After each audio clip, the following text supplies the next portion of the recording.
So, I guess this is the problem with New Hampshire and Rochester. I moved to New Hampshire thinking that it was like live free or die. They would leave me alone. If somebody kicked me or tried to murder or rape my daughter, or if somebody was beating on an old 84-year-old, the laws would kick in. But other than that, I get to live free. As long as I'm not breaking the law, then I can work and people should leave me alone. If I have a seizure at work, I go to the hospital and go back to work. And if the doctors need to patch me up, they give me a note and I go back. It's live free or die. I don't need any more trouble. The pharmaceutical company shouldn't be hurting me, and the doctor shouldn't, making me crawl across traffic. If it's just a wheelchair, get me back to work with a wheelchair. It's live free or die. And if somebody is raping my kid in my house and I blow them away, if somebody kicks me in the kidneys on camera, then they go to jail or we do a settlement. But I found out apparently it's not live free or die. It's rich live free, poor die. And so let's say you're living in Rochester, you're working 50 hours. You get hit by a car and go on medical leave. Your landlord asks you for money and you say you don't have it, but you're getting welfare. The landlord comes in, starts kicking you on the ground in your injured parts, goes into the bedroom and starts raping your 10-year-old daughter. Then you get up and call the police, and then the landlord takes his dick out of your daughter and leaves the house. Now your kidneys are hurting extra, so you're having problems crawling on the floor to call the cops.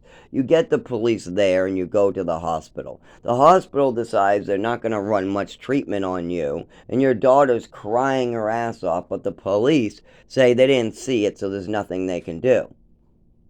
Your daughter apparently has no damage. She has no damage. Apparently, the rape wasn't severe enough for the doctors to see.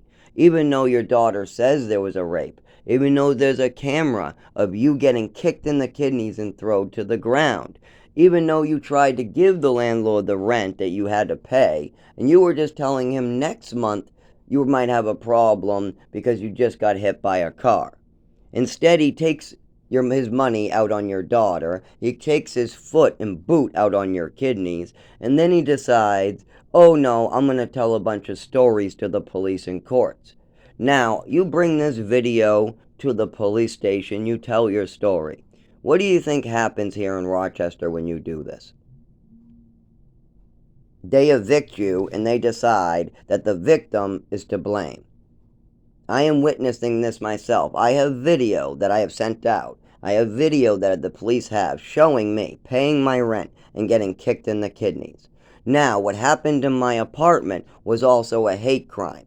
Now, there was also a bunch of felonies that the landlord has committed, as well as he's actually tried to get an 84-year-old to do his landscaping through attempts of violence, like I'm going to hit you, I'm going to evict you. He's using these words on the 84-year-old getting violent, so this 84-year-old will do his landscaping for him. This is happening on a regular fucking basis with this guy. We're trying this to pay our rent. That's it. He can literally come into our home, rape my daughter. He can literally call me a faggot, call me a junkie, beat me in my kidneys, right on camera, leave. Nobody fucking cares if he rapes my daughter. Nobody cares if he kicks me in the kidneys, blows past me. Nobody cares if I was trying to pay my rent and he's lying to the court. So yes, do not bring anybody to Rochester, because no matter what you do, if you're poor and the landlord wants to call you names and rape your daughter, the courts will eat it all up. I'm not kidding. I'm not kidding. You can have the beating on camera, but whatever happened inside, they're not going to care one bit. They're not going to care one bit. The hospital's going to do very little for reporting. Absolutely.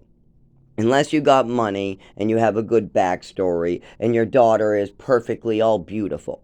But if your daughter looks disabled and you're disabled, or if you got hit by a car recently, don't expect any help from Rochester.